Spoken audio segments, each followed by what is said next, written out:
Stephanie R. Davies, LOGM 2290AC, out of Fort Wayne, Indiana. Benjamin M. Shelton, 423 of 2003.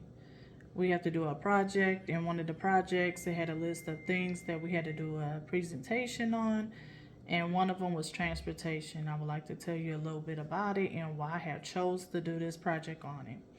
The Department of Transportation is responsible for planning and coordinating federal transportation projects. It also sets safety regulations for all major modes of transportation. That's with buses, dump trucks, semis, asphalt trucks, anything that holds a CDL. I have chosen the Department of Transportation two major reasons. One was because I was a bus driver for 12 years. I truly love my job. Um, it has expired for me, and from the experience I have received as a driver, um, I'm going to step out in faith and fulfill my dreams as owning my own trucking business one day. The rules in effect. One rule I would like to talk about is the Drug and Alcohol Clearinghouse contains information about CDLs and CLPS, who is covered by the Drug and Alcohol Testing Program. With this, one of the rules is to help protect companies. They can search anybody that like to be hired at their company. They would like to know if anybody in a 3-year process was ever convicted of drugs or alcohol under the influence of driving a commercial vehicle. Before you do anything, you have to sign paperwork that you agree to become on that program. If you are ever caught, your name will be on the list. This allows companies to save money with their insurance companies, because the more you have on your record, the higher insurance will be. The liability that they take on, knowing that somebody has that on your record. So it's a few things that having your name on that list could hinder yourself and companies. So please don't get on that list. Another rule, if you cannot see the driver of a big vehicle, they cannot see you. So if you see a semi driver or bus driver is trying to get over with their turn signals, please don't speed up and get in the middle of them, because if you can't see them, they can't see you. Back and let them get over, or if you're halfway in, hurry up and get in front for they can see you.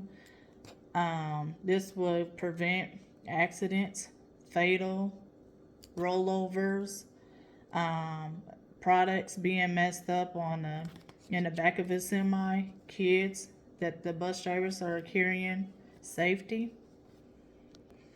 And also, it takes us up to 2 football fields and a semi and big equipment vehicles to come to a complete safely stop. Also, keep that in the back of your mind, as in when you cut off a big vehicle, we can't stop on a dime like smaller vehicles can. With the CDL, you do have to do a DOT physical.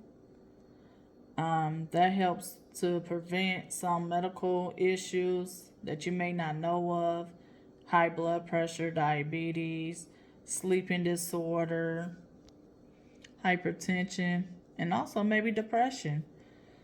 So with the DOT physical, you do lab work, eye tests, exams. Sometimes the sleeping testing, you can do that. If the doctor seems that you may need that, they will recommend for you to do it. Anything you refuse to do for testing for the DOT physical can result your CDL being on hold. Also, the age limit for a CDL is 18 and 21. 18-year-olds, you are able to drive inside the state. So far, they have not passed the law for 18-year-olds to go past the state line due to their, the Congress afraid of the responsibility of an 18-year-old. You know, when we first get our license, we want to speed. Our mind is really not focusing really on the road.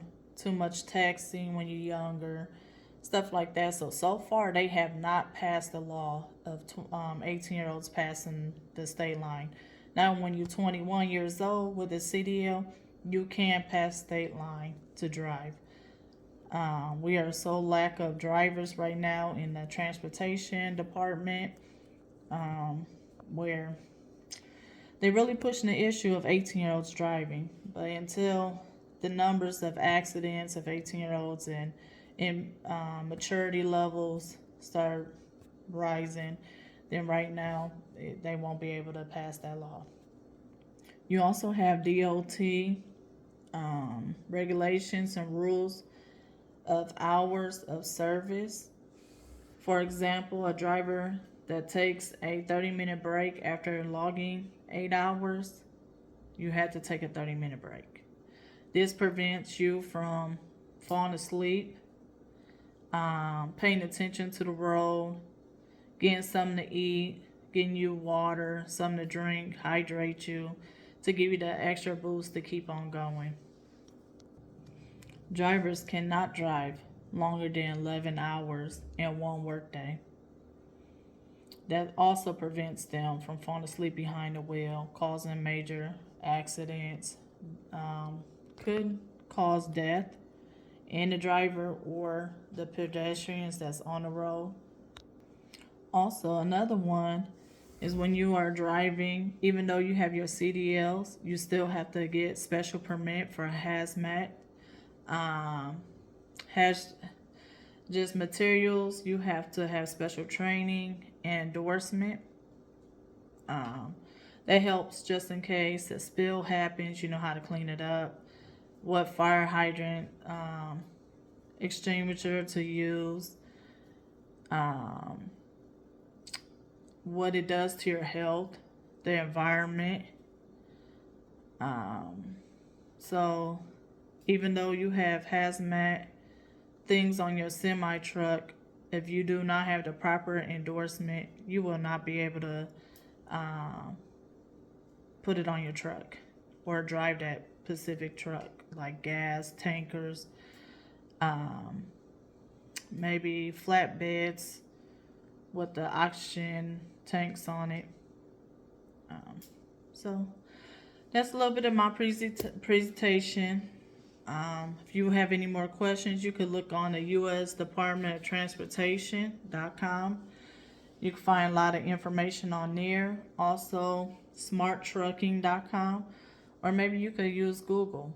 Google will help you a lot on the rules and the effects of it. If you break the rules, the reason why they have certain rules that's going on.